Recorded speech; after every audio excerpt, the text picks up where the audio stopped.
Čau. Čau. Kas te pa matračiem? Tās ir putu polietilēna loksnes. Viņas vairāk vai mazāk izmanto kā pakojamo materiālu, ja tev jāpārvadā kaut kādas, teiksim tā, trauslas lietas, lai, viņas nesabojātu.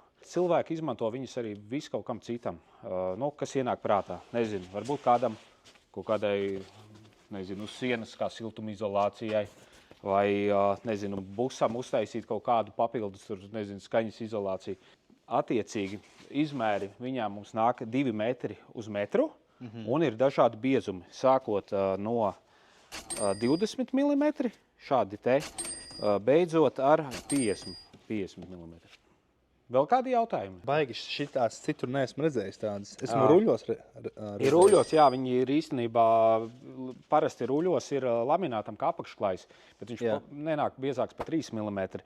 Šie attiecīgi tad ir biezāki, un viņu kā apakšklāju noteikti nevajag izmantot, jo nav ieteicams izmantot tik biezu. Bet citam kaut kādam nolūkam, es domāju, pielietojumu var atrast. Mums arī klienti nākuši šādu ņēmuši ierēču kastēm, ir ņemti viņi arī kaut kādus tērpus veido papildus, un pirkt mums viņus pērk.